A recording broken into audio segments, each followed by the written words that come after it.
Hey now, welcome to another edition of the Inside BS Show. Today, we are going to learn how to take a podcast and turn it into a business development engine. I don't care what you do for a living. You could be an attorney. You could be an accountant. You could be even an engineer can do it. Consultants, you should be doing it. Whatever business you're in, if you like having great conversations, if you like people thinking you're an expert, if you like to talk to experts, podcasting can help you. I know I'm preaching to the choir because you're listening to this, you're watching this as a podcast show, so you get it. But maybe you haven't jumped into the deep end of the pool yet. Maybe you've only listened to podcasts, you haven't done one yet. Well, we're going to talk to the guy who can make it easy for you to do this. He's been doing it for years. It has driven a ton of business to him, and he's going to show you how to do it. He's going to give us kind of a trail of breadcrumbs today, and if you follow that trail of breadcrumbs, it leads right to his business. We're talking to Jeremy Weisz. He's the podcasting expert, and he's the owner and CEO of Rise 25. He's going to teach us how to make money from our podcast. Please join me in welcoming Jeremy to the Inside BS Show. Jeremy, thanks for joining. Thanks for joining. Thanks for having me. I really appreciate it. Thanks for joining us. I'm sorry I stepped all over you there. I appreciate you. I love the energy. Thank you. All right, so take us through. Look, how did this get started? How did you get behind a mic in the first place?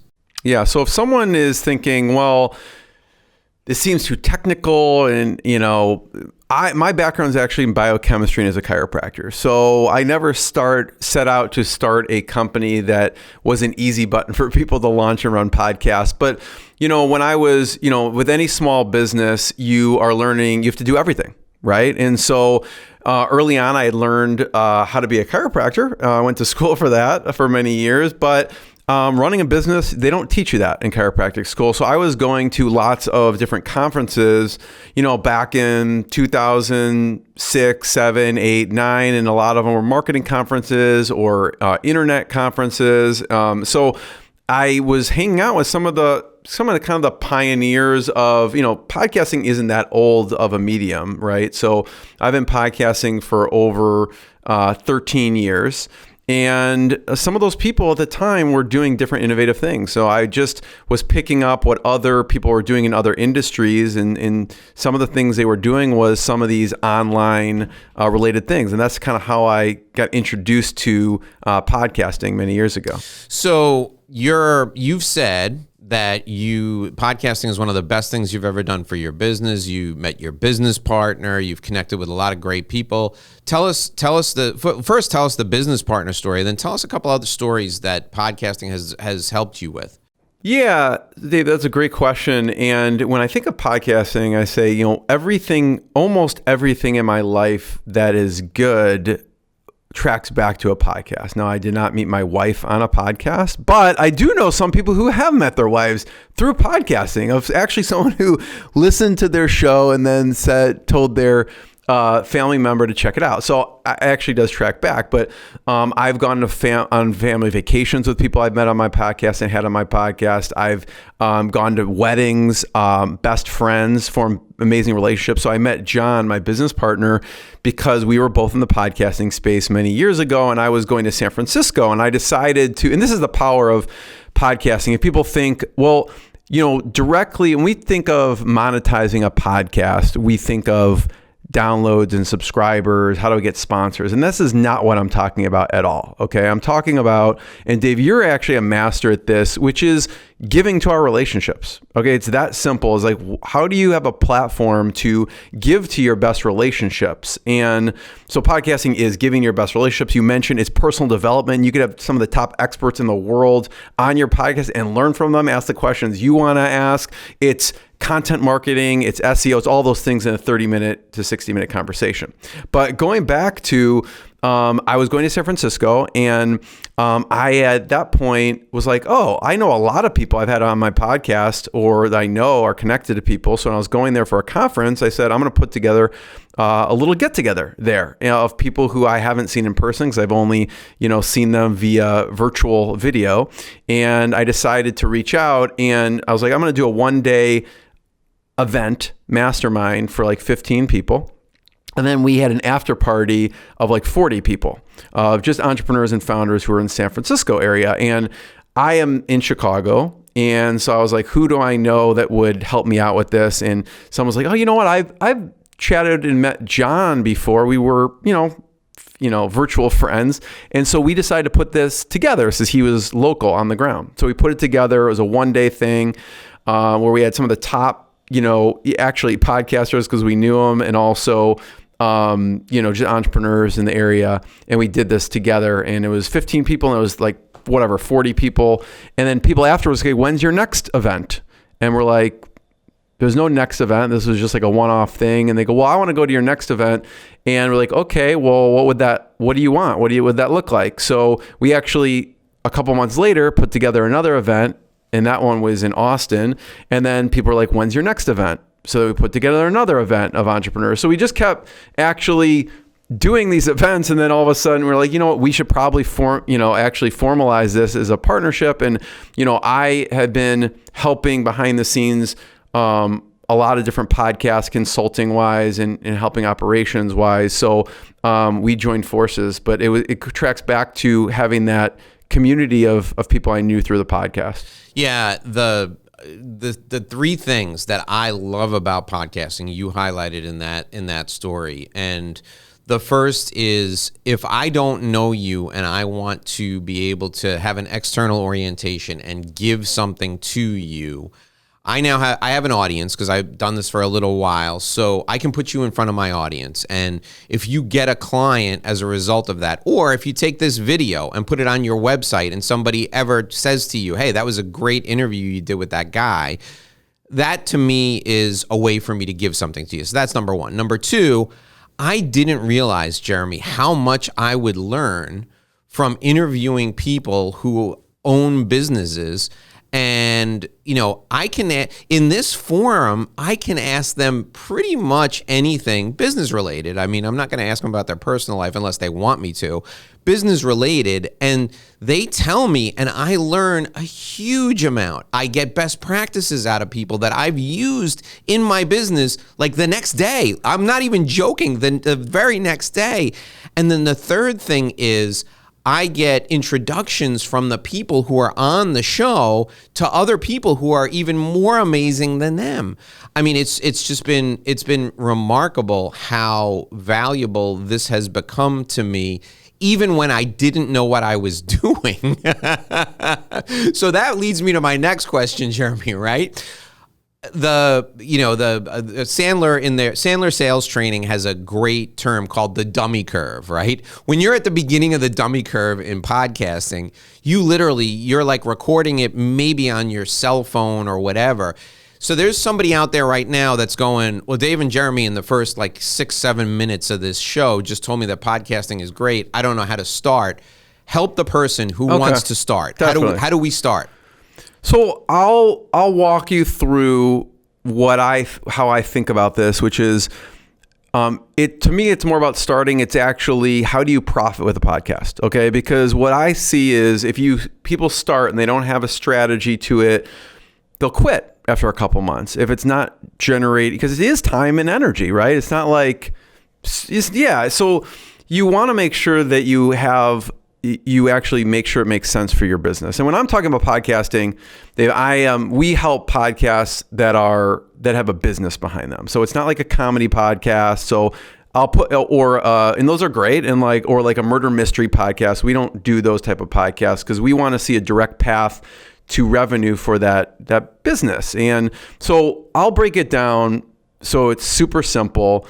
So I think of this in 5 steps to profit with a podcast, okay? And I break this up I say, first, you create your Dream 100. In Dream 100, people often think of clients. I don't think of just clients. It could be referral partners, strategic partners. It could be, you could really increase that scope and broaden that. Okay. So it's not just clients, right? You could have clients on actually talking about their experience with you, which is a great case story for your website. And so the first thing I recommend is creating a Dream 100 list of what makes sense for your business. Okay. And number 2 is reaching out. Okay. Once you create this list, reaching out. Okay. And within that reach out, like, again, it's a give to have them on your platform. And you'll get into conversations even before you have them on the podcast sometimes. So I always say some of the clients we work with, Rise 25, they get ROI before they even launch the podcast because they're getting into these conversations, and then they discover what you do. And then you have that conversation while people refer to you.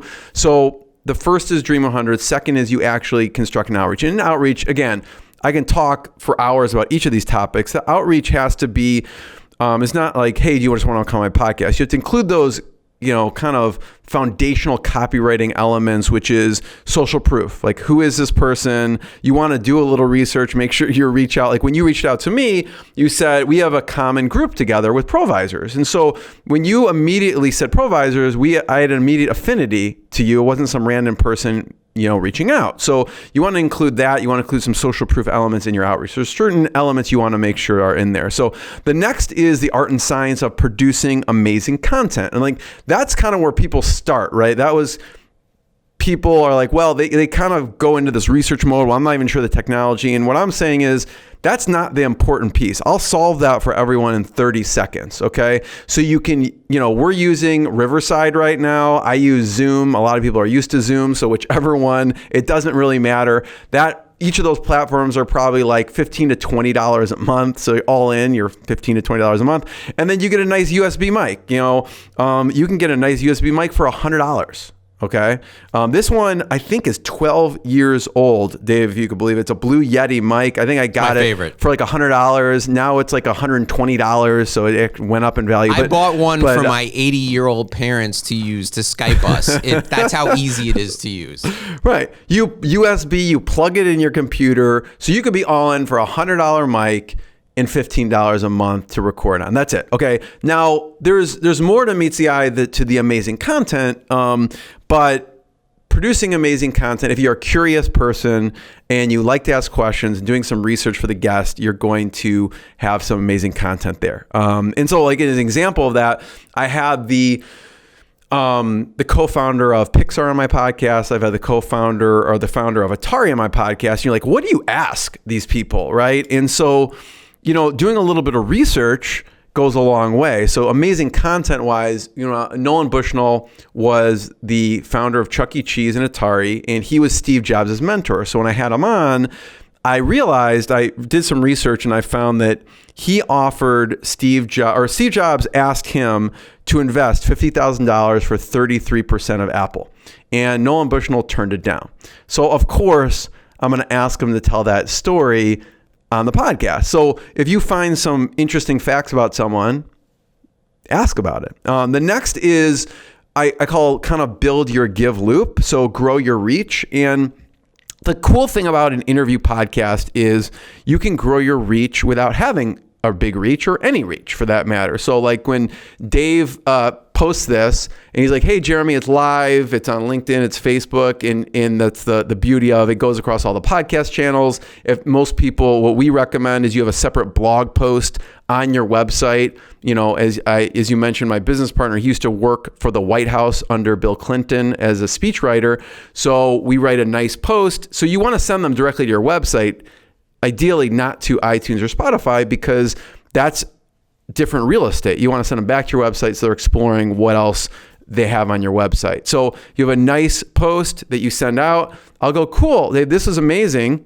This is all about me. I'm going to post it across my social media. So immediately people will see your podcast. They'll see you, link back to your website. So it's kind of ingrained in the process of building your reach and growing your reach, because each person you have on, when they're promoting it, their audience is going to go back to your site. Okay. And then the fifth thing is, turning your podcast into profit. So throughout this whole process, you are forming relationships. And the way I look at it is, you mentioned it, how do you give to your relationships? You have them on the podcast. I make lots of introductions to people. So like after I go, Dave, who else do you want on your podcast? I'm happy to introduce you. I've had, produced thousands of episodes, and I'm happy to introduce you. So you start to turn your guests into partners because you are getting referrals, and then you could even refer to them. And so you form this relationship. So those are really the 5 things I think of: create your Dream 100, get ROI using, outreach, proper outreach, the art and science of producing amazing content, including the technology, building your give loop by growing your reach and posting it everywhere that it should go with distribution, and then actually keep giving to your guests. That's fantastic. That was a clinic on podcasting. Thank you, Jeremy. That was wonderful. The one thing I think people obsess over, and it's the last thing they should obsess over, it's the first thing they should call you for, is that technology element. They should focus on all the other elements, especially the relationship elements, and let you help them with the technology. Talk about the importance of the relationships before the show and after the show. Yeah, that's fantastic, because that is the key, which is, so when we're kind of a little bit about what we do is we are come in and build the whole 6 to 12 month plan and strategy. So what you're saying, the Dream 100 strategy, that's important. We build that with a company, and then we are an easy button. So after they're done doing an interview, they send us the file and we do everything else. We distribute it, we do the write-up, we do everything. And we also coach them on this piece, which is the before, during, and after the interview. So like when we talk about that content piece, what do you do before, during, and after an interview? Well, before, obviously you're giving them all the details that they need to make it easy for them, because you're dealing with busy people, busy CEOs, founders, or whatever people in their industry. Afterwards, you want to make it easy for them to share it. Okay. So we will usually generate an email after it goes live. We'll actually generate an email to send to the guest and CC the host when we're working with the show, so that it's got the kind of a couple sentence email that is here's a couple things about the show. Here's a link to the show. You can post this in email and social media. Also, when you post it on social media, you want to make sure you tag that person so that they see it and they can easily share, comment, and like it. So all those things are just to make it super easy for your guest to share it, because they're busy, right? Even if it's about them, they're busy. But so make it super easy with an email. Make it super easy with tagging them on social media. From an after standpoint, I always like to make introductions. So how can I help that person in their business? So if I have a guest on, I'm thinking, who should I introduce them to that would help what they're working on? And that's really what it is just how can you give to those people on an ongoing basis? Great.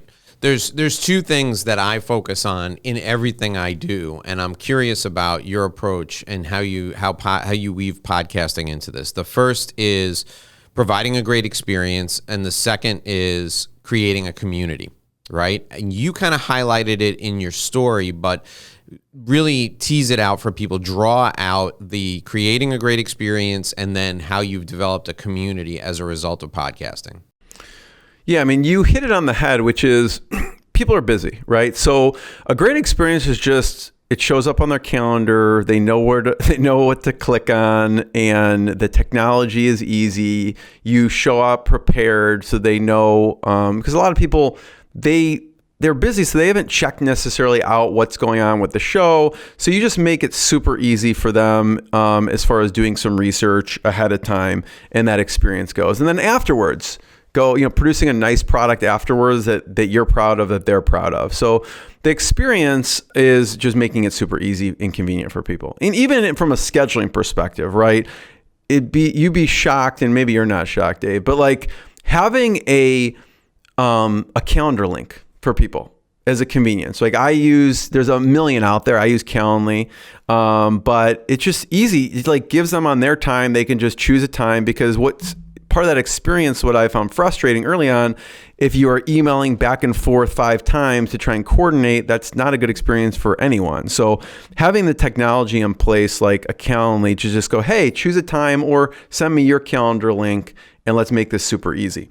From a community standpoint, so there's several technologies like we talk about within this whole system. We mentioned Zoom. We mentioned you could use Riverside for recording, Calendly as far as doing the calendaring, but there's a bunch of other ones like that. Just a couple simple things. The next piece you mentioned is the community piece, which is like, we're not talking about you need a huge community. A lot of people are in a niche community. So how can you give to that community? Again, that's kind of the question I ask. So if you're in the e-commerce space, or you serve lawyers, or who are the groups that you want to serve within that space, and give to them? Meaning, like by mentioning provisors on this, I've just given to that community. I've just highlighted them. I've told people like we're both members of that group, and I've given them some publicity on this show.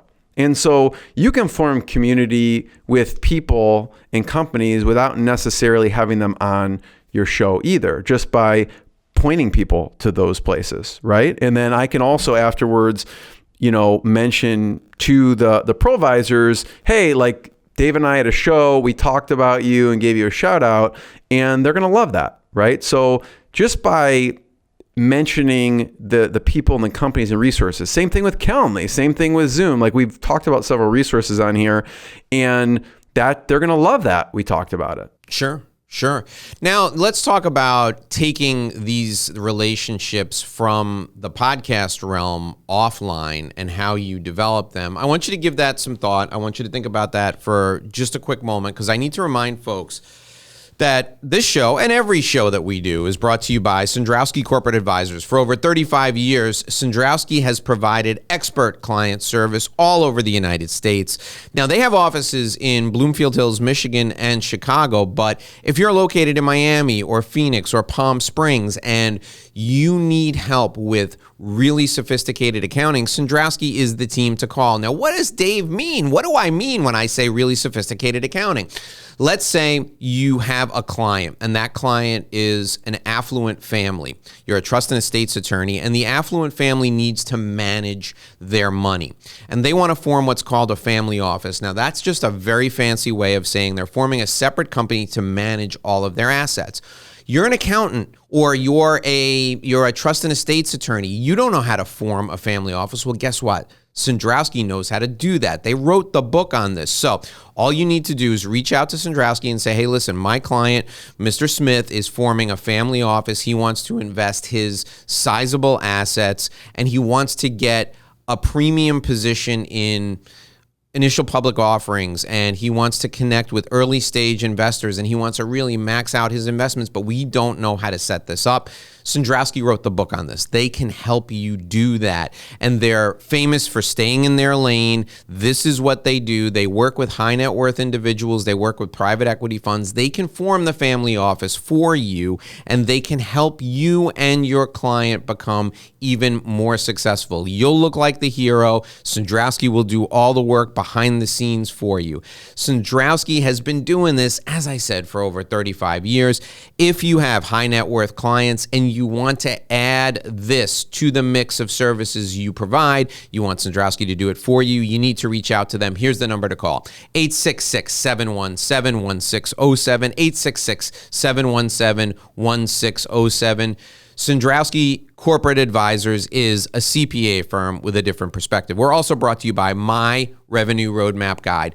I have a gift for you. I know you didn't expect a gift for coming here. I appreciate you watching. I appreciate you listening. Go to this website, revenueroadmapguide.com.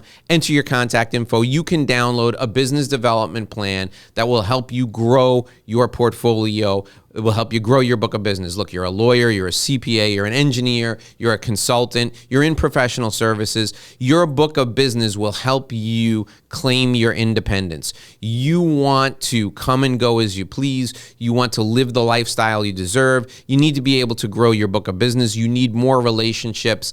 Use the system I use with my clients, revenueroadmapguide.com. Download this free guide to business development.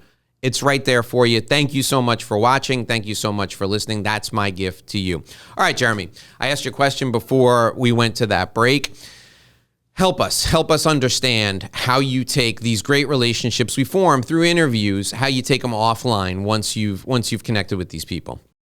Dave, want to piggyback on one thing you just said on the Revenue Roadmap Guide. I just want to echo that in my opinion, it's probably one of the most important things anyone could do in their business of what you just said. So I would echo, everyone should go to revenueroadmapguide.com because that's what we start with the podcast. That's, the foundation for everything. So I would highly suggest, I'm going to go check it out for sure. And so I would highly suggest anyone to check it out because that is the foundation for growing and having that kind of pipeline, right? Yeah, 100%. I love that. You're a kind and generous man, Jeremy. Thank you. Yeah, I love that. From an offline perspective, so how do you turn these into real relationships? And the kind of the short version is you just keep giving to them. How do you give to them? Well, you can post about them, okay, on social media, even when you don't have a podcast, right? I could just you could post about someone on your LinkedIn or Facebook. You can do that. What I like to do is I like to make actual introductions. So I think about who those people, what they do, and then make direct introductions. Since I obviously know a lot of podcasts, I will suggest them to be on other podcasts. And then from an offline perspective, again, if I'm in Chicago, right? So people come through Chicago. So I always throw it out there. If you're ever in Chicago, let me know. I got an email this morning from a past guest on my podcast who said, I'm going to be in Chicago in April. Let's get together. Okay. And so after I have them on the podcast, I do send them an email saying, hey, I'm in Chicago. If you are ever in town, let me know. And sometimes I'll get a group together. So if I know they're coming in town, I'll get a group of 5 or 10 people together for a gathering or dinner. This was pre-COVID. Even with COVID, we could still have small gatherings like that. So I will actually get a group together if someone's coming in town. Also, we have a paid newsletter for my guests on my show. I gift it to them. So, which is a physical paper and ink newsletter that we send once a month. And so we will gift that to them as follow-up, as a thank you. And then in addition, we will send gifts to people. So they may get a gift from us every so often as in the actual mail, just as an appreciation. So, just keeping that, like you said, relationship alive is not just like, great, it was nice meeting you, I'll never talk to you again. But if they're important enough to have on, they're important enough to have on my podcast, I want to keep in touch with them and I want to keep making sure I'm adding value to their lives. So I want to highlight a couple of things that you just pointed out there. The first thing that you pointed out was your follow-up system, right? You follow up with these people now every single month. You don't ignore them.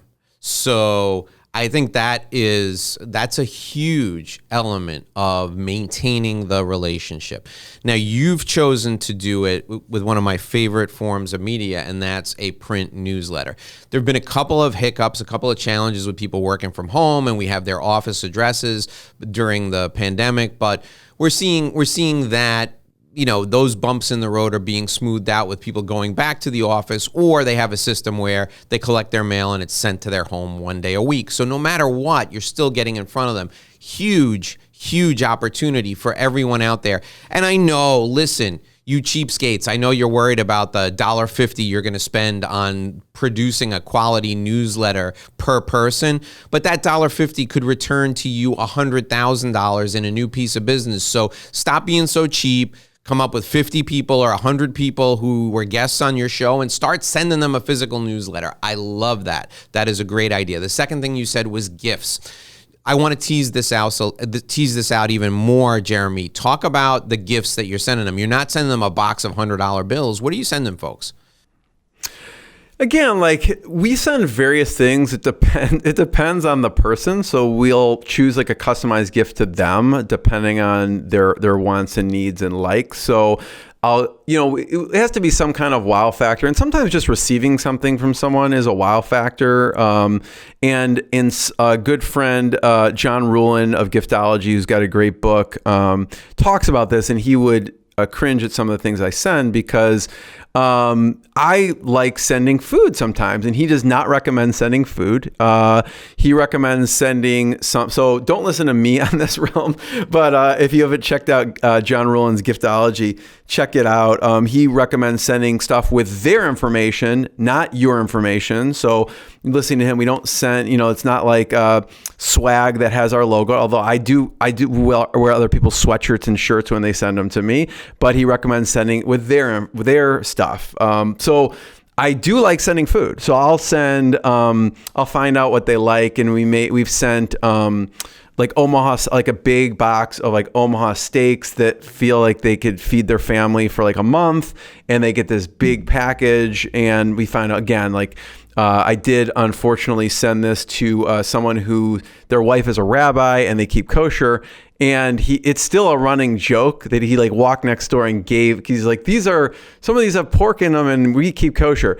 And I'm like, oh my God. And so it's a running joke like that his neighbor is best friends with him now because of me, because he went next door and gave his neighbor the whole box of Omaha steaks.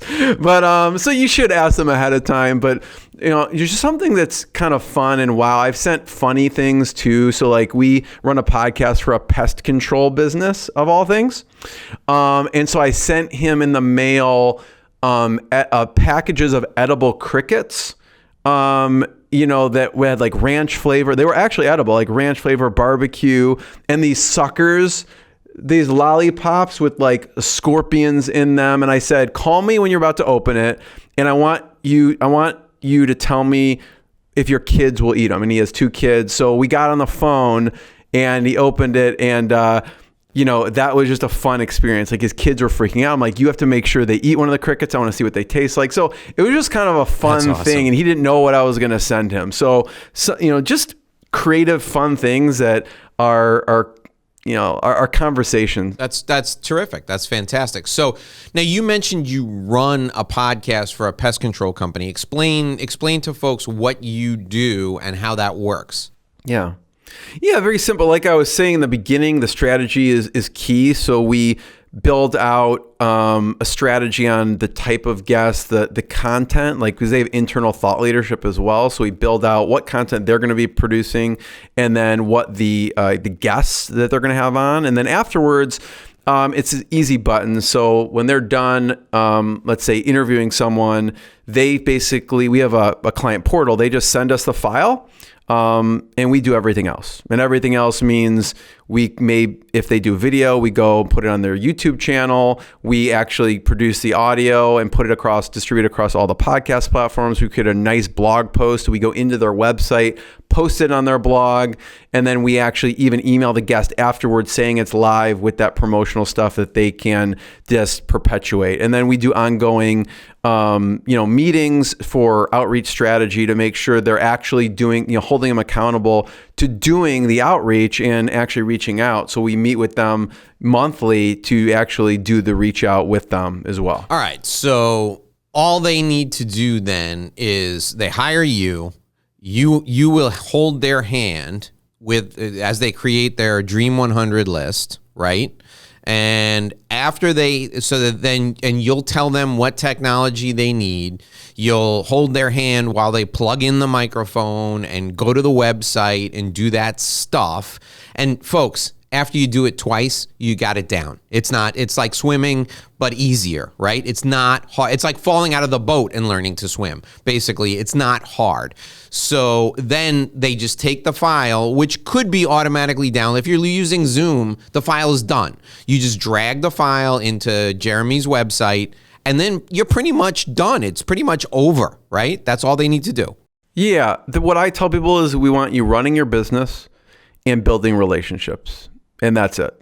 So leave everything else. Like you said, it could be a pain because I built this for myself, Dave, when I was doing this over a decade ago, because I didn't want it. I was running a business. I didn't want to do all this other stuff. So I wanted just to send it off, and I want all the magic to happen. I didn't want to have to do it. And that's that's what we've built. So here's the way to look at it, folks. You're the CEO of your business. You should also be the CEO of your podcast. You're not the sound engineer of your podcast. You're not the booking producer of your podcast. You're not the post-production guest contact person of your podcast. You're the CEO of your podcast, and you're the star of your podcast. Or you're the co-star. Your client is really the star. But this is not what you do for a living. This is why you need an expert. You wouldn't remove your own spleen. So why are you messing around with trying to edit file? I mean, I can't tell you how many late nights and ridiculous crap I went through trying to edit files. That's not my deal. That's not my thing. I've been there too. That's not my thing. Yeah. My thing is talking to great people like Jeremy. My thing is not editing the file. By the way, if you want to talk to Jeremy, let me do this. Let me give you his number, 312-884-1197, 312-884-1197. I also have his email in the show notes, his website, rise25.com, RISE25.com. That's all in the show notes, so you can reach out to him. All right, Jeremy. So we've got the podcast set up now. Talk about the social media elements of how you use this content.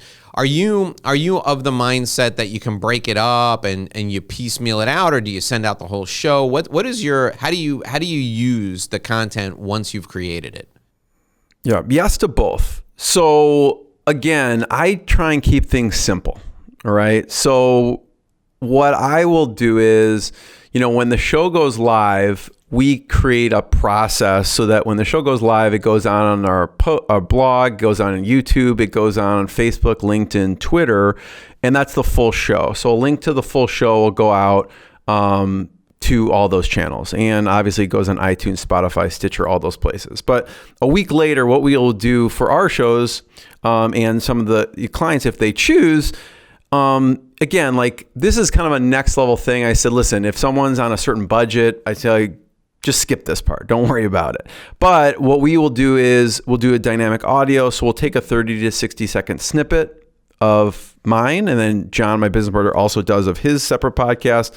And then following week, we will also put out that snippet and have it go on all the social media. We'll tag that person and we'll put a link to the full show there as well. So it's like that person was promoted this week. And then next week we do a whole separate promotion. Again, it's not about me. It's not about even my followers. It's about them and giving to them and having another separate piece for them to market to their audience. So we will do that, and the following week do a 30, 60 second snippet of that show.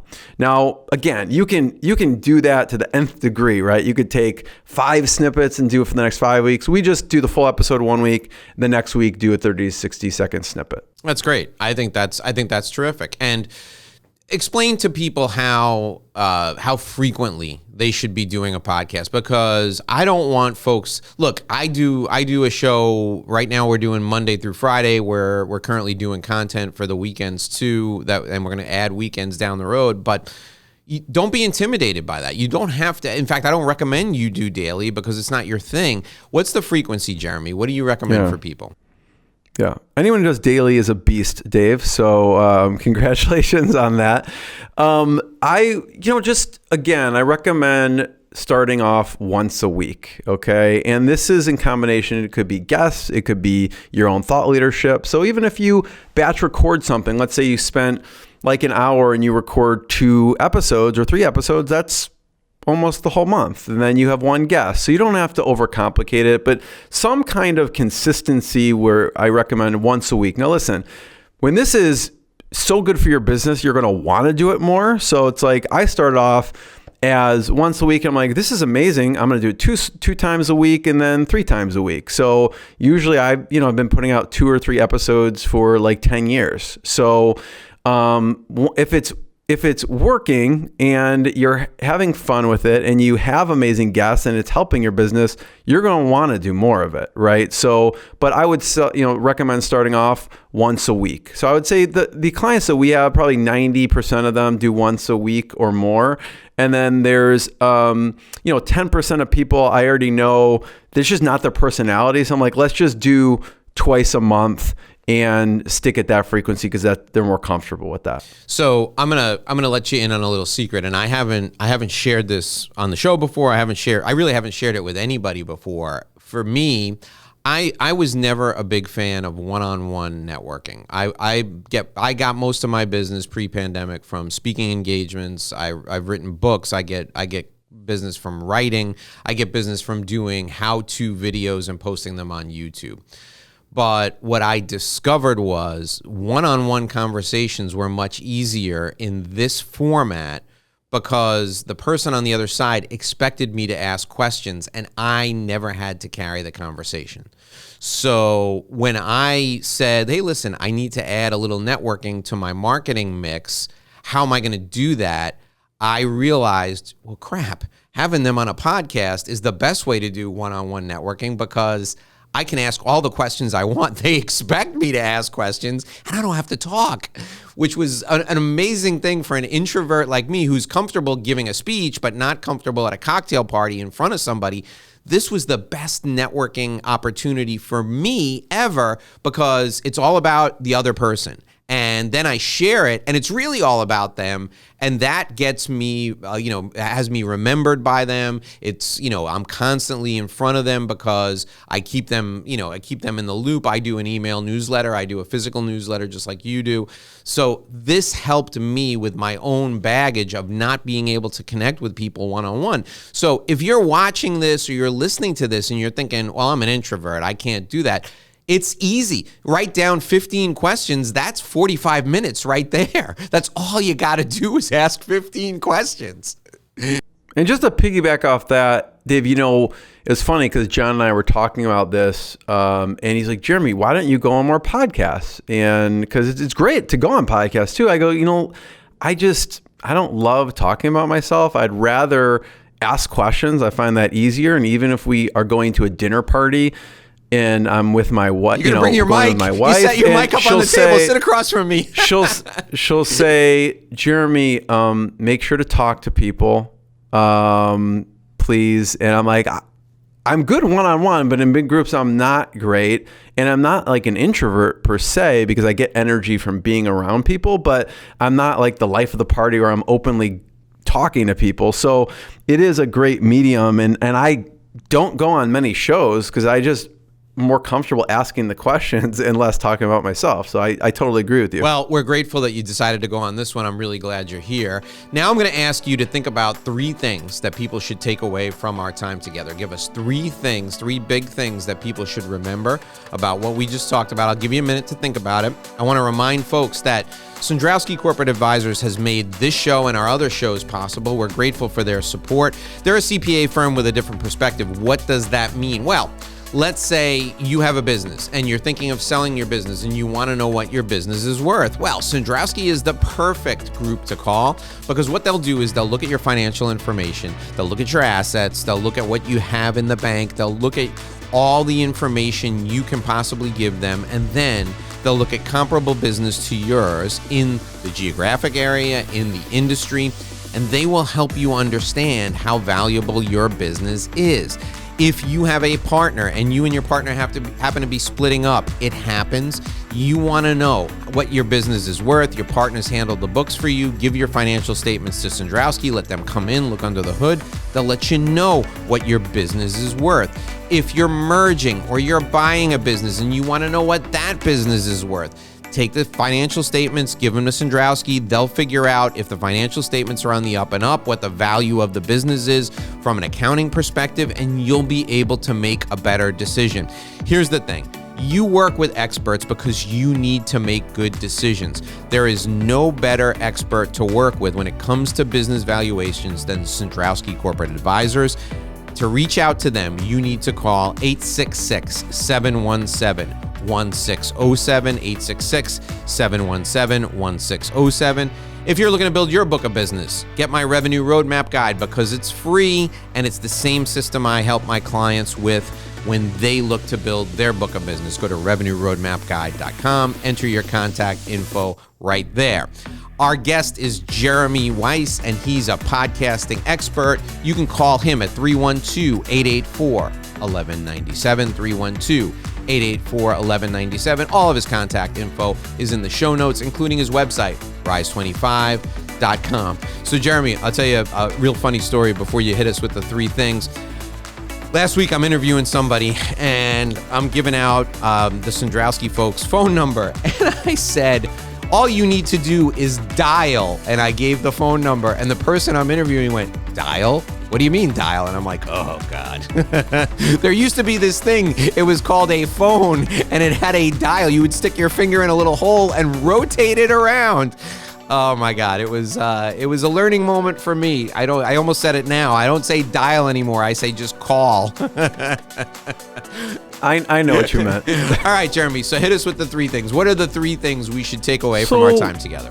Yeah, I mean, basically, one is how can you just think of the question, how do you give to your network and the people? So two of them are around doing just that, because, we've talked about podcasting a lot, but again, I like to keep it simple. So one of the things I try and do as a daily practice is when we think about giving to our network and our people is appreciating them. So what I would suggest and what I try and do every day is take out your phone, text one or two people or three people who are on your, it could be in business, it could not be in business, doesn't matter, but just appreciate them of what they have done for you, and hop on the phone with them if it's business context and see what they're working on, how you can help them.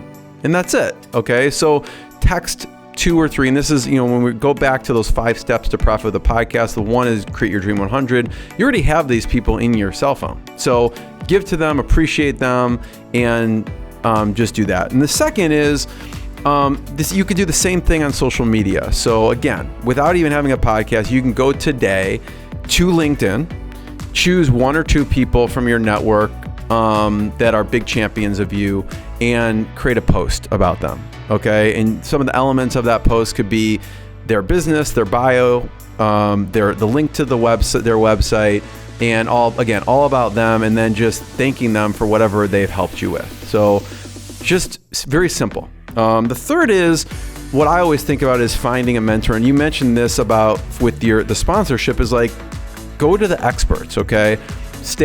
I try and stay in my lane of what I'm an expert at, and then try and find experts for everything else. So if there's a piece of your life that you're trying to improve, it could be business, it could be health, it could be whatever, find an expert and a mentor in that. And like for me, I've been notoriously horrendous, Dave, at sleep. Okay. Like I probably work too late, I work too much. And so what I did this past year is this was last year, 2021, I hired a coach to help me with sleep, and it was accountability, it was health. And by the way, my background is in biochemistry and chiropractic, but so I could have figured this out, but it's not just about expertise, it's about accountability. And, so find a mentor for whatever you're trying to do in personal or business or life. And sometimes I forget this, so I'm reminding myself of this right now. It shortcuts the time, energy, and money by finding an expert or mentor in that field. So fantastic. 3 fantastic tips. And I need an intro to that sleep person. I have become a fanatic about sleep. I would love an intro to your sleep coach, because I need that like yesterday. So thank you for those 3 tips. Thank you for the thought about sleep. It has been absolutely wonderful having you on. Jeremy Weisz, go to rise25.com, rise25.com, or call him 312-884-1197, 312-884-1197. Jeremy, thank you so much for being on the show. It was a pleasure having you. Thank you. Everyone check out revenueroadmapguide.com and Rise25, but I'm going to check that out, Dave. I appreciate thanks for having me. You are giving right until the very end. Thank you, Jeremy. That'll do it for this episode of the Inside BS Show. We'll see you right back here again tomorrow. Until then, I'm Dave Lorenzo, and here's hoping you make a great living and live a great life.